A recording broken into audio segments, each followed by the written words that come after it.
So good afternoon. I'm Sarah Stewart-Black. I'm the Director of the Ministry of Civil Defence and Emergency Management. I'm here to provide a national update on Cyclone Cook and the current situation.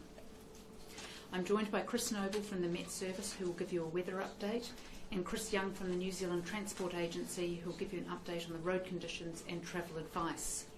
We'll run through the information we have to provide you with first and then provide an opportunity to ask questions. So Cyclone Cook is an extremely serious weather event which the government is taking seriously. Severe weather warnings are in place for much of New Zealand. Please check Met Service website for the latest severe weather warnings and watches, and if life or property is threatened, call 111. In terms of major impacts, states of local emergency are in place in the Bay of Plenty region and the Thames Coromandel district. The cyclone is expected to make landfall over Tauranga and Whakatane between 7 and 8 p.m. tonight and move southwards, reaching Wellington in the early hours of Friday morning. We're expecting major impacts for the Coromandel and Bay of Plenty, including the rural sectors. I'm advised that the mandatory evacuations are in effect for parts of the Bay of Plenty and that self-evacuations are advised in several coastal areas of the Bay of Plenty and the Coromandel. If you're considering self-evacuating, it would be best to do this during the daylight and before conditions deteriorate further.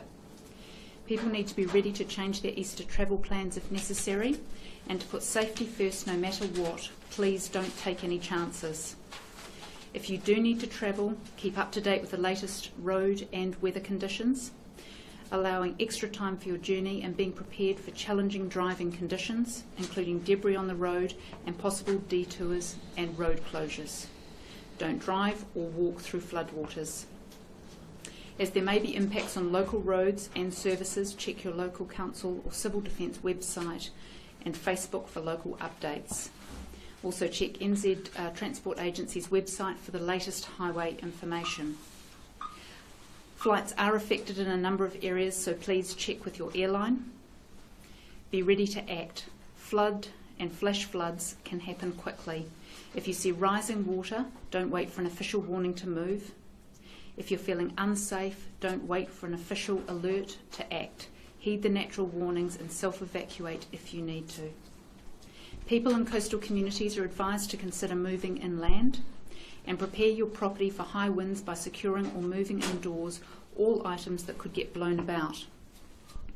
The key messages are: make sure you have a household emergency plan, know where you will go, such as friends and family, what you'll take, how to contact each other, and how you'll evacuate your pets. You should have at least 3 days' supply of food, water, and other essentials for use at home in case of an emergency. You should also have a getaway kit of warm clothing, food, water, medication, and important documents in case you have to evacuate.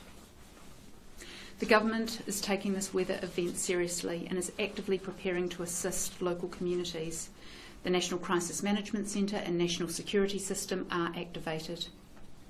Police, fire, the Defence Force and other government agencies are all involved in the response effort, and the government is poised to provide whatever help is needed to those communities affected. I'll now hand over to Chris Noble from the Met Service for a weather update.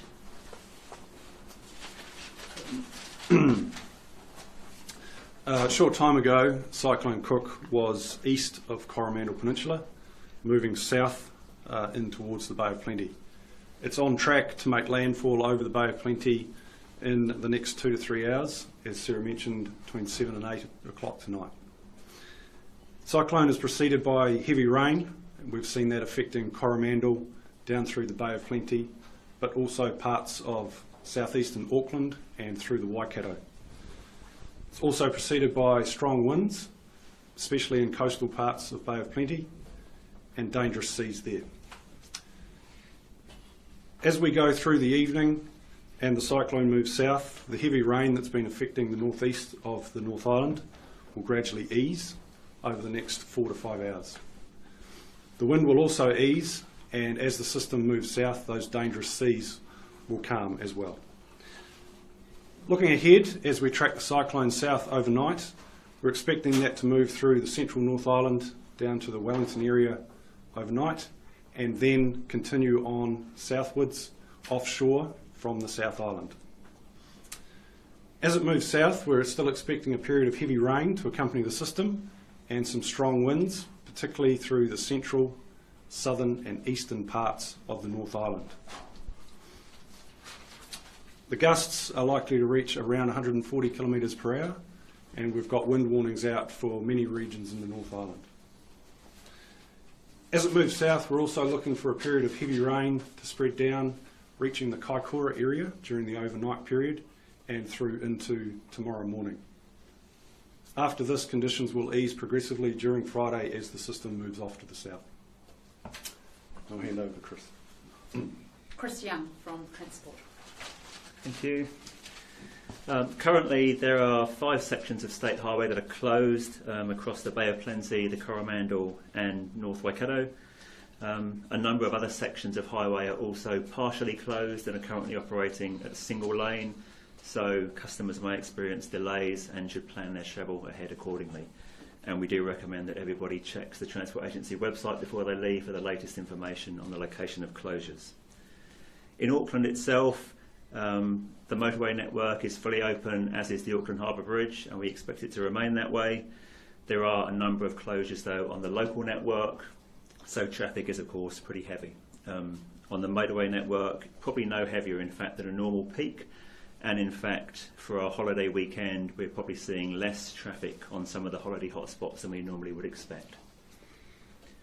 The key messages from us really remain the same. We encourage people to check road conditions and weather before they travel. If you can, consider delaying your travel unless it's really essential. And if you do need to travel, please allow extra time for your journeys and be prepared for challenging conditions. Drivers should watch their speed, take care not to follow too closely, and be careful when taking corners. In addition, strong wind gusts can be particularly hazardous for high-sided vehicles and motorcyclists. And our contractors are now on standby around the country, as they have been for the last 24 hours, and are ready to respond as quickly as possible to localised events such as flooding and slips and rockfall. So any questions? Sarah, just in terms of what's happening here at this emergency centre tonight, it's obviously going to be fully staffed working through the night.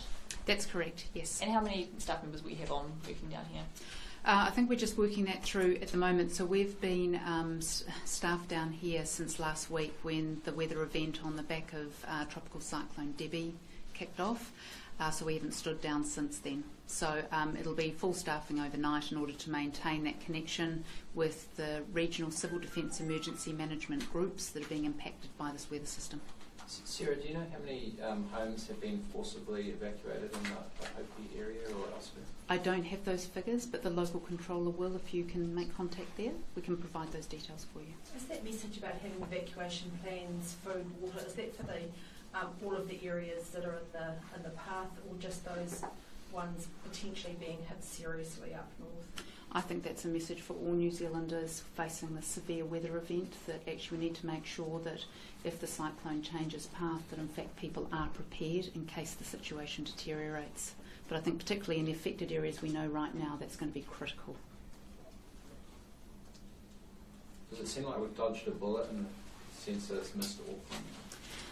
I think it's too early to say that. Based on what Chris is saying, we're not through the worst of this yet, and even though some of those peak weather conditions are happening in the next kind of 4-ish hours, some of the consequences of that will not actually be seen until tomorrow. It's just the way the river catchments work, that some of those consequences on top of already sodden ground may not necessarily play out straight away. So I think we're watching very carefully. We're not through this yet. What about in Edgecombe? How the levees holding up there, the concrete barriers? I haven't heard any reports that they're not. But again, it would be worthwhile you contacting the local controller there for an update. Okay, well look, if that's all your questions, what we'll do is close off for today, and we'll aim to do another update with you probably tomorrow morning, and we'll send out an advisory on the timing of that. Thank you. Thanks very much.